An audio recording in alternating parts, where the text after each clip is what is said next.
Hi guys, it is 11:30 on Friday the 8th of January. I'm just finished up recording a bit of footage here. I recorded our warm-up and our core programs for everyone in Fit 100. I've been working really hard over the last month, since Christmas really, on new programs for everyone, and I have them all done. They're just getting printed off and they should be with everyone next week. We're after getting a lot more people in the gym this week, so it's great. It's always great to see people pick things up in January. We're a little bit different obviously to other gyms, so everyone who comes in here, we treat them as an individual and we give them an individual program, and we coach them through the process of learning new movements and getting better, getting stronger, and identifying weak areas and addressing weak areas. So it's always exciting to meet new people and, teach people a little bit about their bodies and help them improve, help them get stronger. A lot of people over Christmas have been asking me about this granola breakfast that I make. It's made from oats, honey, seeds. You can use nuts, but I don't use nuts. There's also a pinch of salt, and there is a drop of oil in it as well. And basically you mix that all together and you put it in the oven and you brown it. I use 500 grams of oats, 340 grams of honey, 50 grams of ground seeds, 50 grams of unground seeds, and 40 grams of coconut shavings. So I just want to give you an idea of the breakdown on this. Per 100 gram, we got 14 grams of protein, 52 grams carbs, 17 grams of fat. Now, it's quite carb heavy in that there is a lot of honey in this mix. Okay, there's a lot of honey.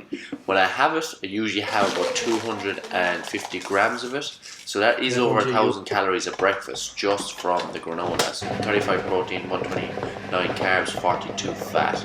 I'll also have some blueberries and a little bit of chicken breasts in the mornings. Now, I don't recommend this meal for somebody trying to lose weight because it is really easy to consume and there's a ton of calories in it.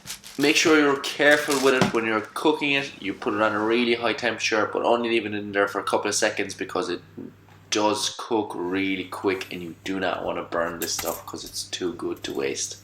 So I want to give you an insight into some of my training. I have been putting some stuff up on Instagram in terms of the exercises that I'm doing during training. So I do slightly different things to, we'll say, a bodybuilder style training, even though I do like to bodybuild as well.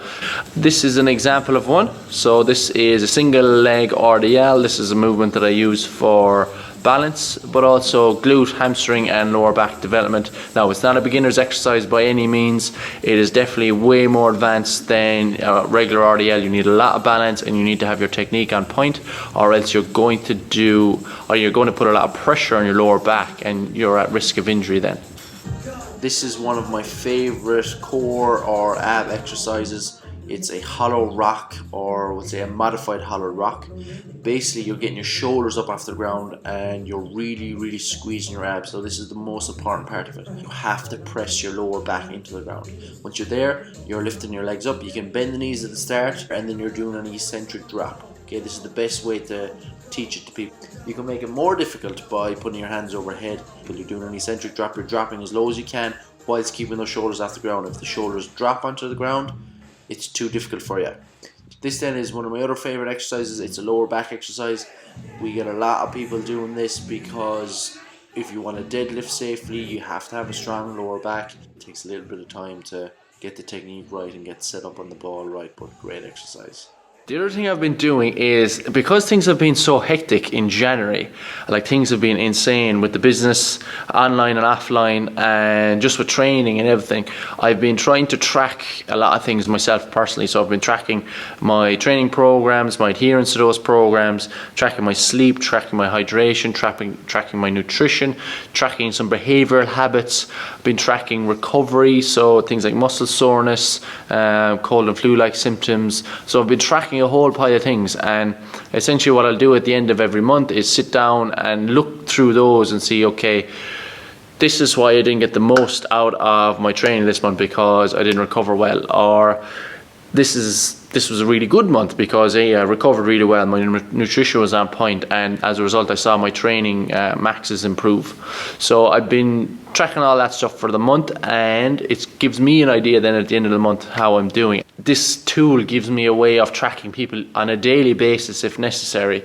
and gives me real life feedback, and allows me then to alter the program, or step in at a time when I think it's important to step in and make a few changes, or give some motivation to people. So I've been using it both online and offline, and it's working really, really well so far. So I'll share some of that with you at the end of the month. I've got my mom started in here. It's unreal. So people who come here, a lot of times when an older clientele comes, and there's a really important message behind this now, so bear with me. When an older clientele comes here, their first concern is, oh, I'm too old for this, this isn't suitable for me, or make sure that you tailor it for my age. And I think these people are crazy. I mean, tailor for my age. The older you are, the more important resistance training becomes. So my mum, she was of that opinion when she started as well. She was a little bit worried that, Joe, give me a lightweight. Oh, I don't want to push too hard, and this is difficult and challenging. But she's a week into the process now, and she's loving it. She's absolutely loving it. She came in today and she was buzzing, and she wasn't taking the mickey out of people, but she was kind of slagging fellas about, oh, sure, Jesus, I can do that, and that looks easier. What? So it's great that 1 week in, she's really getting into it and she's really excited. And she asked me during the week, why am I doing resistance training, or why are you doing this stuff with me, and why is it beneficial for me? Why is it so important for people my age and even older people? And the answer I gave her was, and this stems from my work as a physio and my work in a nursing home prior to actually opening the gym. So before I opened the gym, I used to work in a nursing home. And basically inside the nursing home, what you have is, your main job as a physio is to get people out of the chair and get them walking. Basically, when you're an older person, the longer you spend in a chair, the higher your mortality rate.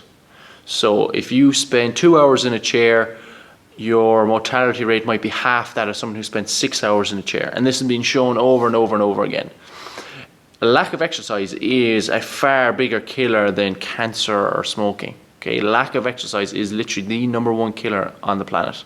So when someone says, oh, why is resistance training good for me? When you're older, you're going to want to be able to get up out of that chair, because if you can't get up out of that chair, you can't exercise. And if you can't exercise, your risk of getting pneumonia and getting a chest infection and really falling ill goes through the roof. Simple walking when you're an older person provides so much benefit.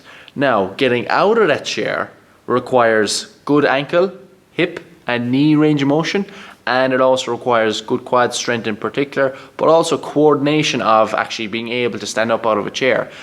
Essentially, you're squatting up and down out of a chair. Now, if you've been squatting all your life, and you're 60 years old and you're squatting, you're 70 years old and you're squatting, you're 80, you're 90, you're squatting, getting out of a chair is going to be easy for you. But if you've never squatted before, and you've very poor range of your ankles, hips, knees, and you've very weak muscles in your legs, it's going to be really hard for you to get out of a chair. So teaching someone how to squat. Now, it doesn't have to be a barbell back squat. It can be like a kettlebell deadlift or a hex bar deadlift, some kind of squat pattern, and making sure this person has enough range of their ankles, hips, and knees. Those tiny little things will make such a difference to someone's life when they get older, if they keep them up. Okay, so I thoroughly believe it's so important to teach people these fundamental skills for life, and then when they're older, they're going to live so much longer. Now, it also applies to things like deadlifting. If you can deadlift properly, then it's going to be safer for you picking up stuff off the floor. If you can lunge properly, you're going to have way more balance. So as an older person, the last thing you want to do is fall and hurt a hip, fracture a hip, and you're in awful trouble. Okay, you're going for surgery and you're stuck in a bed for a long period of time, and then your exercise has gone way down, your exercise tolerance is way down, and your all-case mortality goes way up. So learning how to squat, learning how to deadlift, learning how to lunge is so important. The older you get, the more important it is. And that's why we do what we do here at Fit 100.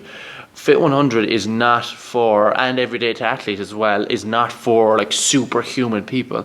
People ask me this regularly enough, do I have to be like this super athlete to join Fit 100? No, it's designed for everyday people who want to learn about their bodies and who want to learn what to do in order to improve all case life expectancy, and to better their health and to better their mental well-being, and to become a better person. It is not exclusively for superhuman athletes, even though we do have some really superhuman athletes here, which is great. So that's my little video for today. I have another one coming at the weekend, and I'm going to put up some of those enterophilic esophagitis videos in the next few days. If you want to see anything, let me know in the comment section below. And if you like the video, please do like the video. Like, share, subscribe, comment. That's the best way to get the word out and to show your support. Thank you so much, all those people, for watching those previous videos, and I will see you in the next one. Slán.